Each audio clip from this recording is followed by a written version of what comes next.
Hi, my name is Steven. Hi, my name is Gerben. So Steven, what do you have for us today? I have a session about .NET logging. So I want to talk to you about the logging framework from Microsoft itself and what it can do and what features it has. Because in my opinion, it's mature enough to be used instead of external libraries. So I want to take a look at all the features and see what we got. Cool. Yeah, I used to do things with Log4net and all that kind of external libraries. Yeah, Serilog and extra. It's all. They're much larger. They have a lot of more functionality. But I think in most of the cases, if I see what's being used, a lot of stuff is built into the Microsoft logging framework itself. What most people are using anyway. So it's just an. Better also not to rely on too much external libraries. So that's nice. Exactly.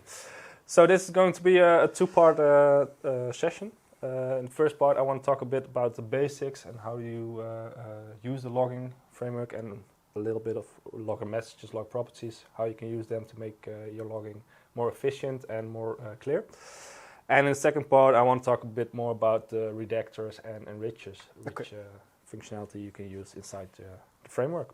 So that's more like how you can extend the logging. So the first part is more like basics, just log things. How do you use it? How do you use it? And then the other part is more about how can you extend it or make it more so that it's your logging or some extra features.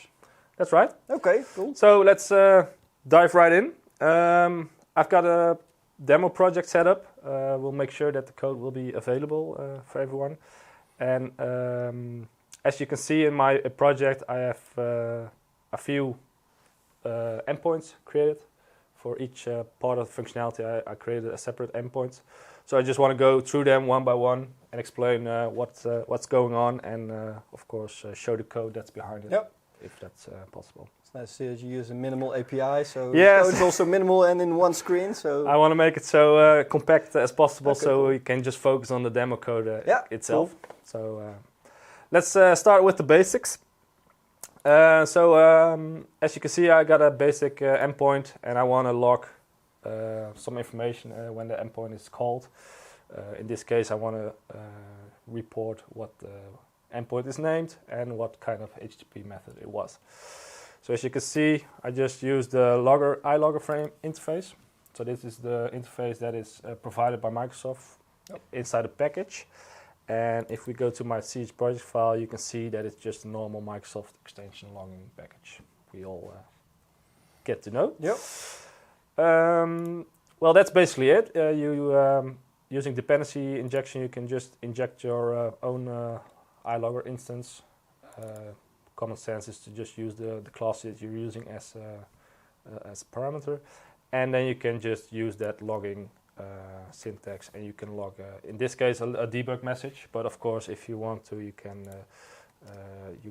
just use critical, debug, error, information trace, warning. So all the different levels. Yeah. And where do you set that? Which level is used, or is it a build property? Good question. In my case, it's being set in my app settings. So what's important to know is that in this case, I have two app settings files, one for the release candidates and one for the development. So that's good to know, because a lot of times when people expect a specific log message in their logging and they're not seeing it, most times it means two things. Either your code flow didn't come there, or your log level has been set up improperly. So that's something to take care of. As you can see in my release, in my standard app settings, I have the log level set up default information, which would mean that debug log levels wouldn't be ignored.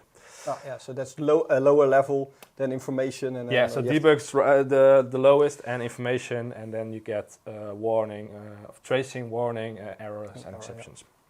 And if we look at my app setting for development specifically, you see that I've added it to make it sure that the debug log levels are also shown. Nice. What's good to know is that for this demo purpose, I've cleared all my providers and I've added a JSON console provider with indentation, so it makes it a bit more readable for us to see what's inside the logging. If we run this code, and then I will go to my Thunder client, and I will call this endpoint, and then you can see this is the log message that's being written to the logging provider. So that's the message that you can also see in my programs, yes. And you can see that it replaces the endpoint and HTTP method with the appropriate parameters. It's good to know that you also have a state object where you can see the original format of the logging message, and the parameters are listed themselves, so you can also look that up. Yeah, so this is a structured logging message. A parser or something can use this to parse this, but you also have the original one, and also see the type, so the program that you just set in the iLogger. Correctly, and in the log level, so it's debug. That's good to know as well. So one thing that's a bit a downside of this is that if you have, in this case, a lot of endpoints, you have to copy that log message for every endpoint you have. And of course, that means there's a risk that you make a typo or change something in one endpoint and not in another endpoint. And of course, there's also a performance hit back. So Microsoft created the LoggerMessage for that. So that's the second thing I want to show. And LoggerMessages are basically a way to provide your LoggerMessage in a separate place. For instance, I've created them in a separate class. And I defined my LoggerMessage here. And as you can see, it's basically the same setup. So you define your log level, the message, and you can adjust, you can add parameters if needed. And one thing to note is that it's decorated by the LoggerMessage attribute, which is provided by the extension framework, and it's a static partial void. Yep. And when you set this up, Microsoft, during compilation, will make the implementation of this specific log message handler. And I saw in your code that it now is available on the logger interface. Yeah, so as you can see here, exactly. So if you go back, I've named it endpoint called. And if we go back to my implementation, you see that iLogger has an endpoint called method available with two parameters, one for the endpoint and one for the HTTP method. And nice thing about this is that it also enforces the typing. So in this case, the second parameter has to be HTTP method. Yeah. So you get a nice clear method. Yeah, it's also more readable in my personal opinion. Yeah, and if you want to change the message or a little bit about the content, you can just go back to that method, change that there, and then you have it. Yes. So what's good to know is that, so if, for example, I have a lot of more endpoints here, and you can see those endpoints. I've also used them, the same endpoint called method. You'll use it endpoint so that called. way you know one single thing to address. Yeah. Okay. Let's see how this works, because it basically works the same way. If we go to my LoggerMessage and I call the endpoint, you basically see that it's a different endpoint, so the LoggerMessage parameter will be different. It's also get method, so that's the same. But you basically see that it's the same structure, but more centralized. Yeah, that's cool. So that's a good thing to just introduce early on in your code and just use that as your logging. Yeah, it also makes sure that developers don't think, oh, it's tedious to have logging there. They're forgetting it. This is much easier. You get IntelliSense, you have your parameters, you have your types. So that's nice to have. Yeah, it gives you more option to more functionally think about your logging and create methods that really explain why you're logging certain what things they're doing, and what's happening there. It's also for the explainability of your code. It's much easier. It's a little bit like documentation. I mean, you're explicitly stating now what you're doing. Exactly. So that's a nice way to do this. If you have a specific class, you have your own classes. You might want to also log those messages to your logging provider, but you don't want to use every property yourself. So you just want, okay, this is the class of this is the instance I have, log that to my logging provider. So therefore, Microsoft introduced log properties. And if we go back to my messages, we see I have a separate log message for that. And you can see that I've created an entity, episode in this case, and I've decorated with a log properties tag. And this is something from out of the box from the extension logging framework, which you can use. Okay. And I see. So then all the public properties get locked, right? So if you go to the episode, you see it has 3 properties, and the default behavior is indeed that all the public properties will be logged to your logging. So if you go to this endpoint and I call it, you will see that I have a title and a number inside my message, and it also decorates inside the state object. It will fill those properties inside. So one thing to let's go back to the code, because basically the code, the implementation itself, just the same. The only difference is that inside your message, you decorate it with the log properties. Yeah. So if there's a public property that you do not want to have for some reason, you can always say that you do not want to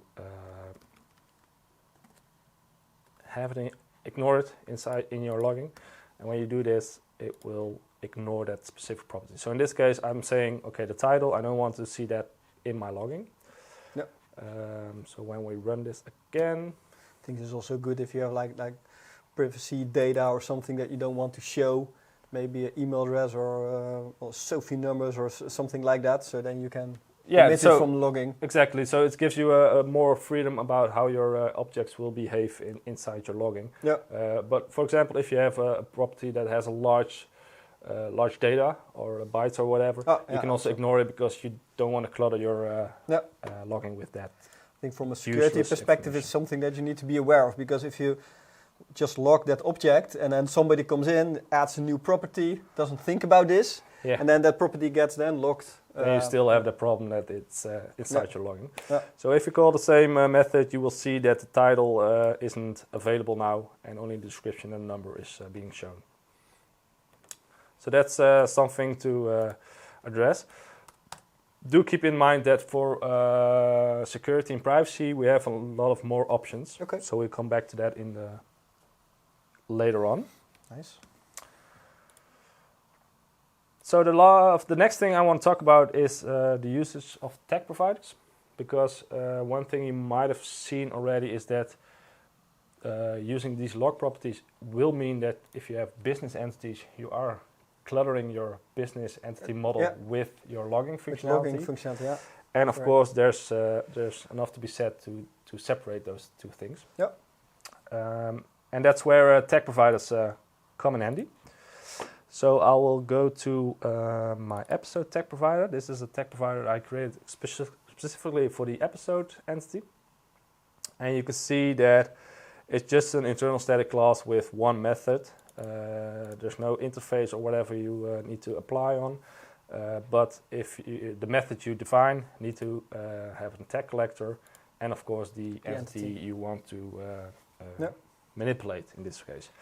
And you can see that inside this method I'm adding 2 lines to my logging. So the first one is the title, and instead of just the title, I wanted to prefix the number with a hashtag and make that one property instead of 2. And of course, I'm also adding the description. Yeah. And one thing to notice is inside these tags, you can also define the data classification set. That's something we will come back to on later. But do know that it's also possible to define those in your tag provider. I always see that. So you have one solid place where you can define your so it's a bit like the decorator pattern. So you're decorating a class, and without what you said, cluttering it with all kinds of other concerns. I think this is a really nice way to separate those concerns. Yeah, exactly. So if we go back to my tag provider, you will see that the usage of your logging is exactly the same. So there's no difference in that. But if we go to my messages and to my declaration of the message, you will see that instead of using the log properties, I'm defining a tag provider that's being used to record that specific I was information. already curious, where do you bind those things together? So the model and So it's the logging. still just in your messages. That's the only place where you use that tag provider, and you can see that I've declared the name and the specific method that needs to be applied to. So you can also have, for example, for an episode, multiple methods, because for certain messages you want to use a different workflow as for other messages. So you have room for that if needed. So what happens if we go to the tag provider and we try to address it? So here you will see that my title is now a combined value of the ID and the title in one line. Cool. So that's one way to use your tag provider. Nice. But I think the most important thing is that you're not cluttering your domain entities with your logging functionality, so you keep that separated. Yeah, I think it's really nice. I mean, it's something as basic as logging, that still there are some things that you can do to make your program better or more readable or to separate concerns. Maybe things that people don't use. I mean, the logging, log debug, everybody uses that one, but these specific things, I think it's really valuable to also know that and to know that you can separate those things. Yeah, definitely. So that's it for this talk. In the next talk, I want to talk to you about redactors and enrichers, and also how to make custom redactors and enrichers. I think that's also something that's really handy and useful, especially with the security and GDPR in mind. Cool. So that's something for the next session. I'm looking forward to it. Yeah. So thank you guys for watching, and see you next time. Thank you very much. Bye. Until next time. Bye-bye.